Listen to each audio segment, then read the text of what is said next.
Mời các bạn nghe buổi đọc truyện đêm khuya của Phương Thúy Audio. Tôi tên là Hương, năm ấy tôi vừa tròn 17 tuổi, cái tuổi mà người ta hay gọi là lưng chừng. Không còn là một đứa trẻ để vô tư cười đùa mỗi khi mùa hè gõ cửa, nhưng cũng chưa đủ lớn để thật sự hiểu mình muốn gì trong cuộc đời rộng lớn này. Tôi đã trải qua một năm học đầy áp lực, những kỳ thi, những kỳ vọng và cả những hoang mang không gọi được thành tên. Và rồi, khi mùa hè đến, tôi không thấy nhẹ nhõm, ngược lại, tôi chỉ thấy trống rỗng. Bố mẹ tôi, sau nhiều lần bàn bạc, quyết định cho tôi về quê ngoại ở Đà Lạt nghỉ hè. Mẹ nói, con cần một mùa hè thật sự, một mùa hè không sách vở, không điện thoại, không mạng xã hội. Chỉ có không khí trong lành, cây cỏ và những khoảng lặng. Tôi không phản đối, có lẽ trong thâm tâm tôi cũng muốn rời xa cái thành phố ồn ào, cái nhịp sống vội vã và những con người lúc nào cũng chạy theo điều gì đó mà chính họ cũng không rõ. Chuyến xe đêm rời bến vào lúc 10 giờ tối. Tôi ngồi bên cửa sổ, tai đeo tai nghe nhưng chẳng bật nhạc. Ngoài kia là đêm đen, là những ánh đèn vàng lấp ló của thị trấn nhỏ nào đó, là những khúc cua của đèo Grand khiến tôi nghiêng người theo từng chuyển động. Tôi không ngủ được, có lẽ vì lạ chỗ, hoặc có lẽ vì lòng tôi cứ dấy lên một thứ cảm xúc mơ hồ, nửa hồi hộp, nửa lạ lẫm. Khoảng 4 giờ sáng, xe dừng lại ở bến cuối. Thành phố cao nguyên chào đón tôi bằng cái lạnh xe sắt và làn sương mờ đục như sữa. Tôi kéo áo khoác lại gần cổ, kéo vali lăn bánh từng bước qua những con đường quen mà lạ. Ngoại đã đợi sẵn với chiếc xe máy cà tàng cũ kỹ. Bà vẫn vậy, dáng người nhỏ nhắn, đôi mắt hiền hậu, nụ cười ấm áp khiến tôi thấy lòng mình dịu lại. Lớn quá rồi, không nhận ra nữa, ngoại vừa cười vừa xoa đầu tôi. Ngôi nhà của ngoại vẫn nằm nép mình dưới tán thông già, trên một con dốc nhỏ cách trung tâm thành phố chừng 3 cây số. Căn nhà gỗ mái đỏ, với bậc tam cấp bằng đá rêu phủ, với giàn hoa giấy rực rỡ trước hiên. Tất cả như một giấc mơ tôi từng thấy, mà cũng có thể là ký ức tuổi thơ lặng lẽ quay về. Tôi từng ở đây 3 mùa hè liên tiếp khi còn nhỏ. Khi ấy tôi còn là cô bé thích chạy chân trần ra vườn, thích hái dâu dại bên sườn đồi, và tối đến thì đòi ngoại kể chuyện ma bên ánh đèn dầu. Nhưng rồi càng lớn, tôi càng bận rộn, những mùa hè cũng dần biến thành chuỗi ngày học thêm, thi cử và ôn luyện. Tôi quên mất cảm giác tự do, cảm giác hít thở sâu trong không khí của núi rừng, cảm giác sống chậm. Sáng hôm đó, tôi thức dậy vì tiếng chim hót ngoài cửa sổ. Không phải tiếng xe máy, không còi xe, không tiếng chuông điện thoại. Chỉ là tiếng lá xào xạc, tiếng gió nhẹ thổi qua khung cửa và ánh nắng sớm len qua những khe rèm. Tôi rướn người ngồi dậy, mở toang cửa sổ. Sương mù vẫn còn phủ lưng đồi xa xa, không khí lạnh như nhẹ nhẹ táp vào má. Một cảm giác thật lạ, như vừa chạm tay vào thứ gì đó rất cũ, rất sâu trong tâm hồn mình. Sau bữa sáng, ngoại bảo tôi đi dạo một vòng quanh nhà, cho quen lại không khí quê nhà. Tôi bước chậm trên con đường đất dẫn xuống thung lũng. Hai bên là đồi chè, đồi cà phê xanh mướt và những bụi cẩm tú cầu nở rộ như lời chào đón tôi trở về. Bỗng nhiên, tôi thấy lòng mình nhẹ tênh, như thể đã tháo bỏ một chiếc ba lô vô hình nặng trĩu trên vai suốt bao nhiêu năm nay. Trưa hôm đó, trời đổ cơn mưa đầu hè. Mưa Đà Lạt không ồn ào, không vội vã. Mưa rơi nhẹ nhẹ như dỗ dành từng ngọn cỏ, từng vạt hoa. Tôi ngồi bên cửa sổ, tay cầm cuốn sách cũ tìm thấy trong tủ gỗ của ngoại. Nhưng rồi tôi không đọc. Tôi chỉ lặng im, lắng nghe tiếng mưa rơi, một âm thanh tôi đã bỏ quên từ rất lâu. Có điều gì đó trong lòng tôi bắt đầu chuyển động, chậm rãi, mơ hồ, như một cánh cửa đang hé mở. Tôi không biết mùa hè này sẽ mang đến điều gì. Nhưng tôi biết, nó sẽ không giống bất kỳ mùa hè nào trước đó. Và tôi đã đúng. Chiều hôm đó, trời vẫn còn lất phất mưa. Đà Lạt có kiểu thời tiết thật lạ, buổi sáng rực nắng, trưa se lạnh, đến chiều lại âm u, và đêm thì rét buốt. Nhưng chính cái sự thay đổi thất thường ấy lại khiến nơi đây trở nên đặc biệt, như một tâm hồn thất thường mà dịu dàng. Tôi quyết định ra ngoài một chút. Ngoại khuyên nên mang theo áo mưa, nhưng tôi chỉ cười, nói con đi bộ gần thôi, không sao đâu. Và thế là tôi đội mũ lưỡi chai, khoác thêm chiếc áo len mỏng, rảo bước xuống con dốc quen dẫn về khu phố nhỏ phía dưới thung lũng. Tôi không định đi đâu cụ thể, chỉ là muốn cảm nhận Đà Lạt bằng đôi chân, bằng làn da chạm vào không khí se lạnh và bằng trái tim đang dần thức dậy sau những tháng ngày im lìm. Lang thang một lúc, tôi bắt gặp một quán cà phê nhỏ nằm nép mình dưới tán thông. Biển hiệu bằng gỗ, tên quán viết tay bằng sơn trắng, tháng 6. Có lẽ vì cái tên hợp với thời điểm tôi đang sống, hoặc có thể vì tiếng nhạc nhẹ phát ra từ bên trong, tôi bước vào mà không đắn đo. Không gian bên trong nhỏ xinh, ấm cúng, với những chiếc bàn gỗ mộc mạc và vài chậu hoa nhỏ được đặt ở các góc tường. Ánh đèn vàng nhẹ nhẹ, Mùi cà phê thơm thoảng và tiếng nhạc gia cũ kỹ làm tôi như lạc vào một thế giới khác, chậm hơn, yên hơn, dịu dàng hơn. Tôi chọn ngồi gần cửa sổ, nơi có thể nhìn ra con đường ướt mưa và những chiếc ô màu sắc của người qua lại. Đang mải nhìn những giọt mưa đọng trên ô kính, tôi nghe tiếng bước chân tiến lại gần. Chị dùng gì ạ? Tôi quay lại. Đó là một chàng trai, cao, dáng người mảnh, mặc áo sơ mi trắng cuộn tay, tạp dề nâu vắt hở trước người. Điều khiến tôi chú ý không phải là vẻ ngoài của cậu, mà là đôi mắt sâu, sáng và có gì đó rất quen, như thể tôi đã từng gặp trong một giấc mơ nào đó không tên. Tôi lúng túng đáp. Một ly ca cao nóng được không? Em đừng bỏ đường nhé. Cậu gật đầu, mỉm cười rất nhẹ. Chị thích đắng à? Tôi khựng lại một chút trước câu hỏi ấy. Một câu hỏi đơn giản, nhưng trong một buổi chiều mưa lạnh lẽo, bỗng dưng lại khiến lòng tôi rung lên. Chắc vậy, tôi đáp, cũng mỉm cười. Khi ly ca cao được mang ra, tôi khẽ ngửi hương thơm bốc lên. Đắng thật, nhưng cũng thơm thật. Tôi không biết là do công thức của cậu ấy hay do thời tiết, nhưng tôi thấy ấm áp từ tay, từ lòng bàn chân, rồi lan dần đến ngực. Cậu quay lại thu dọn bàn bên cạnh, và không hiểu sao tôi lại buột miệng hỏi. Quán này là của nhà em à? Cậu ngẩng lên, lại nở nụ cười nhẹ như gió sớm. Của bác em chỉ lên đây phụ mùa hè, bình thường học dưới Sài Gòn. Em học gì vậy? Kiến trúc. Câu trả lời ngắn, nhưng đủ để tôi thấy có gì đó thú vị. Tôi không biết gì về kiến trúc, nhưng tôi luôn có ấn tượng với những người chọn ngành này vì họ phải nhìn thấy cái đẹp ở nơi người khác chỉ thấy hình khối. Chúng tôi bắt đầu trò chuyện nhiều hơn, ban đầu là về quán, rồi về Đà Lạt, về những lần trời mưa bất chợt, về khách du lịch, về sách. Tôi ngạc nhiên khi cậu cũng thích đọc và thậm chí còn kể cho tôi nghe về cuốn Toto Chan bên cửa sổ, một cuốn sách tôi yêu từ nhỏ. Cậu tên gì? Tôi hỏi khi nhận ra đã ngồi hơn 1 giờ trong quán. Minh, cậu đáp. Mình là Hương. Hương, trong từ hưởng thơm, nhẹ nhàng, giống như sự bình yên nhỉ. Minh khẽ nói, không nhìn tôi, chỉ nói bâng quơ. Tôi không nói gì thêm, nhưng tim tôi khẽ rung lên một cách rất nhỏ. Như thể có một nhành lá rơi trúng mặt hồ tĩnh lặng trong lòng tôi. Tối đó, khi tôi trở về nhà, trời đã dứt mưa. Con dốc về nhà ngoại tối đen, chỉ có tiếng dế, tiếng lá xào xạc dưới chân. Nhưng trong tôi, có một ánh sáng nhỏ, rất mờ, rất dịu, nhưng đủ để soi sáng cả tâm hồn đang dần thức tỉnh sau những tháng ngày mỏi mệt. Tôi không nghĩ gì nhiều, cũng không dám mong chờ gì. Nhưng tôi biết hôm nay là một ngày đặc biệt. Một điều gì đó vừa bắt đầu, nhẹ nhàng, từ tốn và đầy thơ. Từ hôm gặp Minh, mỗi ngày của tôi ở Đà Lạt bỗng trở nên có màu. Sáng sớm, tôi dậy thật sớm để đi bộ quanh vườn nhà ngoại, hít thở không khí lạnh căm của vùng cao nguyên. Trưa, tôi phụ ngoại nấu bữa cơm đơn giản với rau hái từ vườn và cá kho mặn mà. Nhưng chiều đến, như một thói quen mới hình thành, tôi xỏ giày, khoác áo và đi bộ xuống tháng 6. Minh luôn có mặt ở đó, sau quầy pha chế, lúi húi với chiếc máy cà phê hoặc đang lau ly, dọn bàn. Có hôm cậu bận, chỉ kịp mỉm cười chào tôi bằng ánh mắt. Có hôm, quán vắng, Minh ngồi xuống ghế đối diện, mang theo 2 ly ca cao, một cho tôi, một cho cậu. Cứ thế, chúng tôi trò chuyện. Ban đầu là những câu chuyện nhẹ nhàng, về thời tiết, về những quyển sách đang đọc, về quán. Rồi sâu hơn, về cuộc sống ở thành phố, về những điều làm chúng tôi thấy lạc lõng. Minh bảo, ở Sài Gòn tớ thấy mình nhỏ bé, như một mảnh ghép lạc tông giữa muôn ngàn tiếng ồn. Tôi hiểu, vì tôi cũng vậy. Trong thành phố đông đúc, tôi có cảm giác như đang chạy theo một điều gì đó, mà không rõ là gì. Tôi kể Minh nghe về áp lực học hành, về kỳ vọng của bố mẹ, về những đêm thức trắng ôn thi mà nước mắt cứ rơi vì chẳng hiểu mình học để làm gì.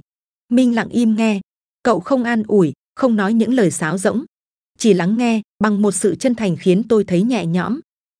Có hôm, Minh dẫn tôi đi quanh hồ Xuân Hương. Trời lất phất mưa, cậu đưa tôi một chiếc áo mưa màu xanh lá. Cái này của tớ, mặc vào nhìn cậu như một chiếc lá non. Tôi bật cười, một lời nói ngốc nghếch nhưng khiến tôi ấm lòng đến lạ. Chúng tôi không nắm tay, không cố gắng tạo ra những khoảnh khắc lãng mạn như phim ảnh. Mọi thứ đến thật tự nhiên, như cơn gió nhẹ thổi qua đồi, như mùi đất sau mưa, như ánh mắt lỡ chạm mà không ai kịp tránh. Tôi bắt đầu chờ đợi những buổi chiều.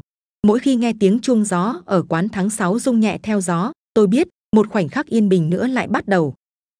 Có hôm quán vắng khách, Minh kéo tôi ra sau vườn quán, nơi có một khu đất trồng đầy hoa cúc trắng. Chỗ này ít ai biết, là góc trốn của tớ, cậu nói.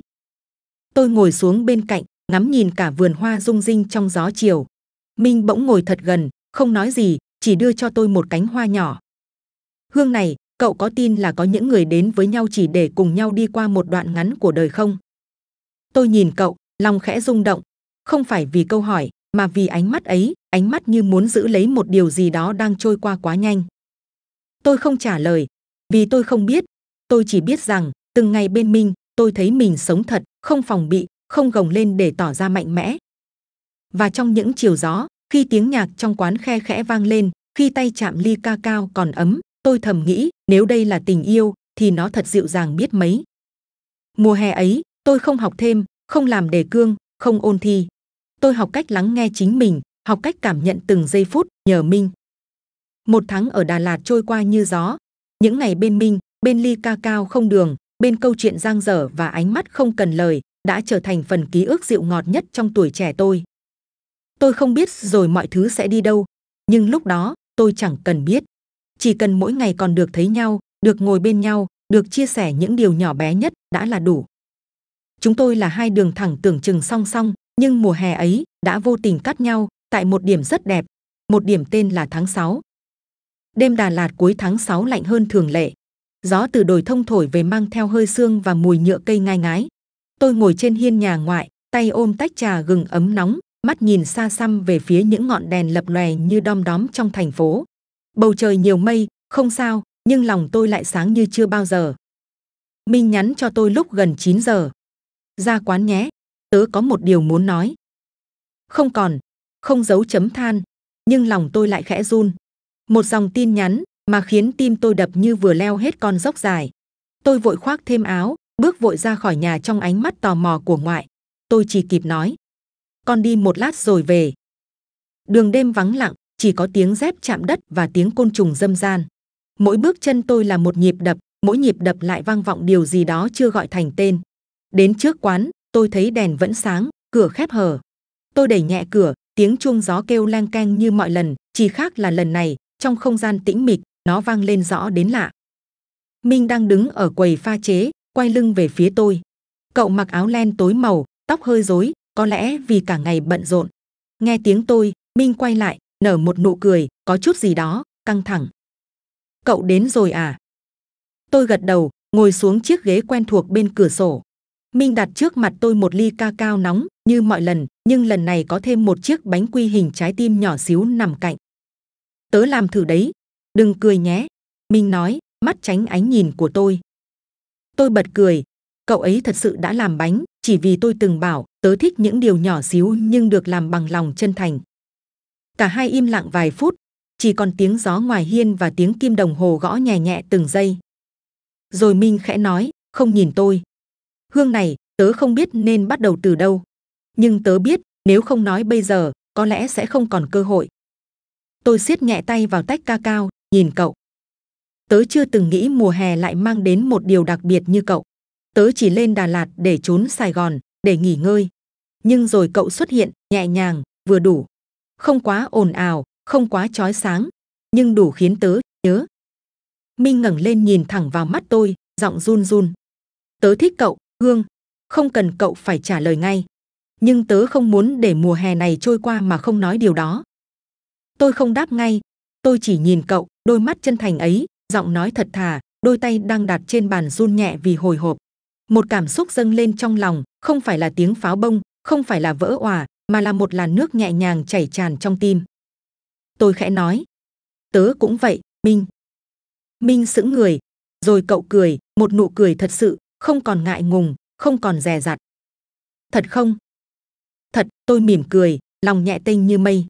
Tớ cũng chẳng biết rõ từ khi nào, có thể là khi cậu hỏi tớ thích đắng hay ngọt, hoặc là khi cậu gọi tớ là chiếc lá non, hoặc đơn giản là khi tớ nhận ra, ở bên cậu, tớ thấy bình yên. Cả hai chúng tôi ngồi im một lúc, rồi Minh khẽ đưa tay ra, không vội, không ép, chỉ lặng lẽ chờ. Tôi đặt tay mình lên tay cậu, lạnh, nhưng rồi ấm dần, như những gì đã diễn ra trong lòng tôi suốt cả tháng qua. Minh ôm tôi vào lòng, bàn tay xoa nhẹ lên mái tóc dần dần xuống lưng tôi, và dần dần xuống bên dưới. Tôi nhắm mắt lại để cảm nhận một cảm giác khó tả. Bên ngoài, gió thổi mạnh hơn, Một cơn mưa nhẹ bắt đầu rơi. Tiếng mưa gõ lộc bộp lên mái tôn, lẫn với tiếng nhạc du dương phát ra từ loa nhỏ phía góc quán. Minh thì thầm: cảm ơn cậu đã đến, cảm ơn vì đã không lướt qua mùa hè này như một cơn gió. Tôi dựa đầu lên vai cậu, khẽ nói: cảm ơn cậu vì đã ở lại. Và thế là, giữa đêm Đà Lạt mưa bay, giữa quán cà phê bé xíu mang tên Tháng 6, hai trái tim trẻ tuổi, lần đầu biết yêu, lần đầu dũng cảm thổ lộ, đã chạm vào nhau. Không ồn ào, không lãng mạn kiểu điện ảnh, nhưng thật, và đủ để nhớ suốt đời. Mùa hè ấy trôi qua nhanh hơn tôi tưởng. Những buổi chiều ở tháng 6 ngày càng ít nắng, sương mù đến sớm hơn, và gió từ đồi bắt đầu lạnh hơn. Mọi thứ như đang khẽ thì thầm rằng thời gian bên nhau không còn nhiều nữa. Tôi và Minh vẫn gặp nhau mỗi ngày, vẫn uống ca cao nóng, vẫn đi dạo quanh hồ, vẫn trò chuyện không đầu không cuối. Nhưng trong ánh mắt cả hai, có điều gì đó đã khác, không phải xa cách, mà là ý thức rõ ràng rằng một điều đẹp đẽ đang sắp phải tạm rời tay. Một buổi chiều cuối tháng, khi tôi đang gấp quần áo vào vali chuẩn bị về lại thành phố, Minh nhắn: ra quán nhé, hôm nay tớ đóng cửa sớm. Trời mưa nhẹ, tôi đến, trong lòng nghèn nghẹn, quán vắng lặng. Minh đã dọn xong hết, đèn dịu, nhạc không bật. Chỉ có mùi quen thuộc, mùi ca cao và gỗ ẩm, như một tấm chăn ủ lấy nỗi buồn đang lớn dần trong tim tôi. Minh đặt một chiếc hộp nhỏ trước mặt tôi. Tớ làm cho cậu. Tôi mở ra, bên trong là một cuốn sổ tay bìa cứng, được cậu vẽ tay từng trang. Trang đầu là dòng chữ: chuyện mùa hè, dành tặng An. Tôi lật từng trang, mỗi trang là một khoảnh khắc, hai chiếc ghế trong quán Tháng 6, cánh đồng hoa cúc sau vườn, ly ca cao không đường, chiếc áo mưa màu lá, đêm trời mưa có hai người ngồi lặng im bên nhau. Minh không chỉ vẽ bằng tay, mà bằng tất cả những gì cậu nhớ, tất cả điều cậu trân trọng. Tôi khẽ hỏi: cậu vẽ lúc nào thế? Minh mỉm cười: mỗi tối sau khi cậu về, có hôm vẽ đến khuya. Tôi cầm cuốn sổ, lòng tràn đầy những cảm xúc không gọi tên được.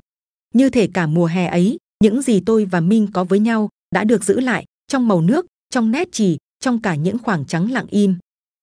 Minh nhìn tôi một lúc lâu, rồi nói: ngày mai cậu về rồi, còn tớ cũng phải quay lại Sài Gòn. Nhưng tớ nghĩ chúng ta không nhất thiết phải nói tạm biệt như một cái kết. Tôi lặng im. Hương này, tình yêu đầu đời không phải lúc nào cũng đi đến đâu đó, nhưng nó khiến mình trở thành một ai đó tốt hơn, sâu sắc hơn. Tớ không biết tương lai sẽ ra sao, nhưng nếu một ngày nào đó chúng ta đủ trưởng thành, đủ vững vàng, biết đâu sẽ gặp lại ở một mùa khác. Tôi cúi mặt, cố ngăn giọt nước mắt lăn ra. Có lẽ điều đau lòng nhất không phải là chia xa, mà là chia xa khi trái tim còn quá nhiều yêu thương chưa kịp nói hết. Tôi khẽ hỏi: cậu có sợ không, rằng chúng ta sẽ quên nhau vì thời gian, vì cuộc sống? Minh nhẹ nhàng lắc đầu: tớ không sợ, vì những điều thật lòng thì sẽ không biến mất. Dù có mờ đi, dù có phai, nó vẫn ở đó, trong ký ức, trong những trang sổ tay, trong cả ánh mắt cậu lúc đọc dòng này. Tôi cười qua nước mắt. Vậy thì, cậu hứa với tớ một điều nhé. Điều gì? Nếu một ngày nào đó, chúng ta vẫn nhớ nhau, hãy gặp lại nhau, cũng ở Đà Lạt, cũng vào tháng 6. Minh gật đầu, nắm lấy tay tôi. Tớ hứa. Chúng tôi ôm nhau thật lâu, không ai nói gì thêm. Bên ngoài, mưa vẫn rơi nhẹ, như một bài hát buồn không lời.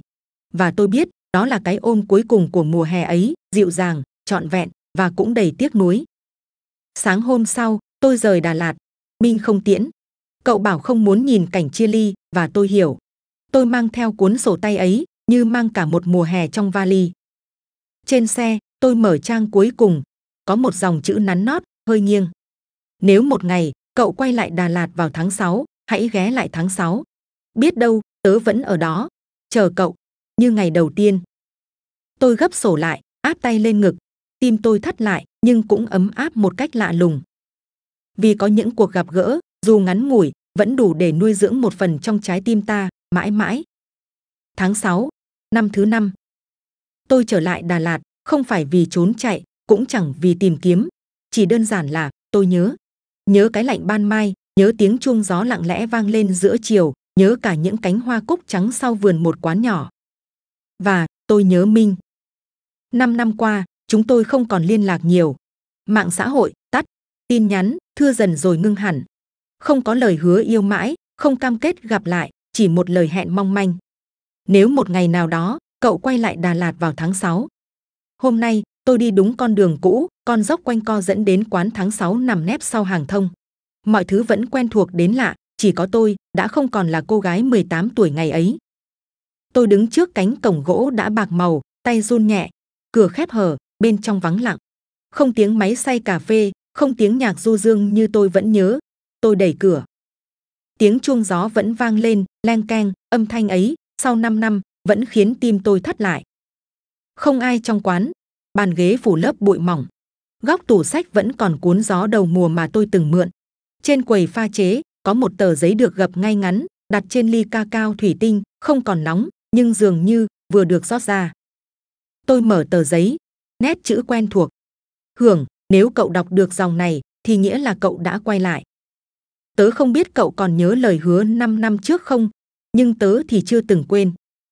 Tớ đã chờ ở quán này vào mỗi tháng 6, suốt 4 năm. Mỗi năm một lần, có năm trời mưa suốt tuần, tớ vẫn đến. Có năm phải xin nghỉ làm, vẫn xin. Năm thứ 5, tớ không chắc cậu sẽ đến, nhưng tớ vẫn pha sẵn một ly ca cao không đường, loại cậu thích. Nếu cậu đọc được điều này, hãy ra sau vườn, chỗ cũ, tớ đang đợi. Tôi gập giấy lại, không kịp nghĩ gì thêm, bước chân như tự dẫn tôi ra phía sau, qua căn bếp nhỏ, qua hành lang phủ bụi thời gian. Và cậu ấy đứng đó, Minh, tóc cắt ngắn, dáng người gầy hơn trước, gương mặt trầm hơn, nhưng ánh mắt vẫn là ánh mắt năm nào, dịu dàng, ấm áp và đầy bất ngờ khi nhìn thấy tôi. Chúng tôi nhìn nhau, không nói gì, chỉ cười. Một nụ cười kéo dài 5 năm, một nụ cười đủ để nói. Tớ đã đợi.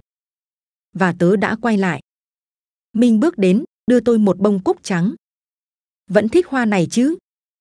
Tôi gật, mắt cay cay. Còn ca cao không?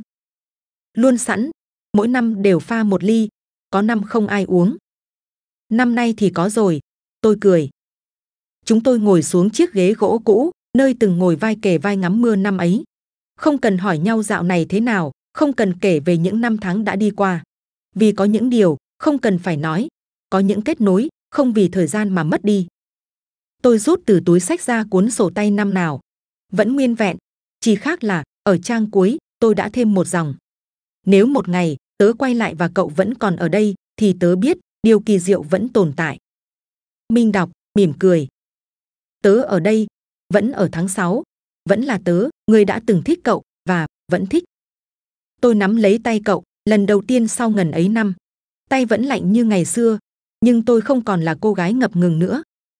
Tớ cũng vậy, có thể tớ đã đi qua nhiều nơi, gặp nhiều người.